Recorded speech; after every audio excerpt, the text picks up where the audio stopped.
In the previous video, we learned about the shape of titration curves of a strong base like hydroxide being added to a weak acid. In this case, we'll make it generic HA, being converted to water and the conjugate base. Right? So at the very beginning, we have only the weak acid. There's no hydroxide present. So at the beginning, this solution starts off being acidic. As hydroxide is added, the solution becomes more basic, and we go through this, we call it the buffer region. It's the buffer region because we've added enough hydroxide and we've converted some of our weak acid to the conjugate base. So in this region, we have a mixture of weak acid and weak base, and we know that resists change to pH.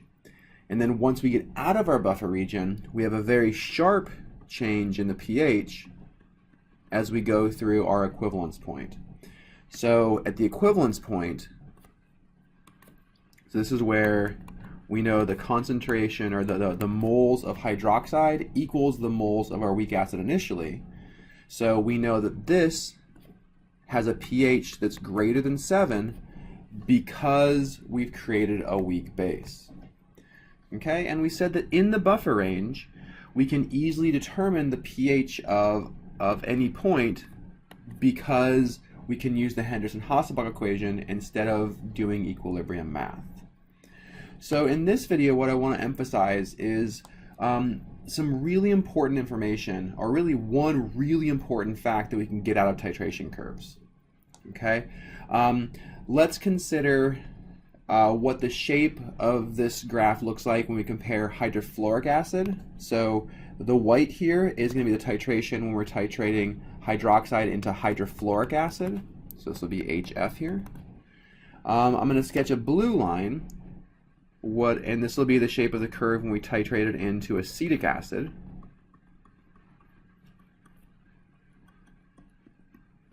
So the blue line here is going to be acetic acid. So this is CH3CO2H. And then we'll put an orange line corresponding to the titration into carbonic acid.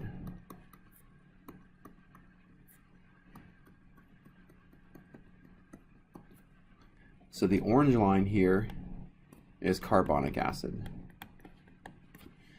Okay, so examining the Henderson-Hasselbalch equation, pH equals pKa plus the log of our base over our acid. Right? We know that this can be used in our buffer range here. Okay, but something that's really important that comes out of it is that when the amount of base equals the amount of the weak acid, this ratio is 1 and the log of 1 is 0. So at this point, the pH equals the pKa. That's useful because if you can identify the middle of the buffer region, okay, it's always absolutely spot on in the middle of our buffer region. They should all be equal here. So right in the middle of our buffer region, we call this the half equivalence point.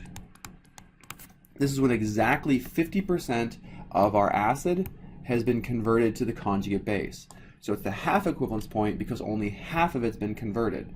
At this point, these two concentrations are equal, making the ratio 1 and the log of 1 0. So at this point, the pH equals the pKa. And that's really useful because we can look at a titration curve, estimate where the half equivalence point is, and at that point, we know for sure what the pH should be, right? So hydrofluoric acid has a pKa of 3.14. So this, I'll make it white. So at this point right here, that's a pH of 3.14. Carbonic acid had a pKa of 6.37. And acetic acid had a pKa of 4.75. So the only thing different in the shapes of these curves is really where the buffer region lies. and that's dictated by the pKa. The more acidic, the lower down on this graph the buffer region is. And as the pKa becomes more basic, we see a shift in the position of this buffer region centered around the pKa. So that's really what I want to emphasize in this video, is that the shape of these curves is essentially the same for any titration of a strong base into a weak acid. The only thing that really changes is the relative position on the y-axis, and that is guided by the pKa.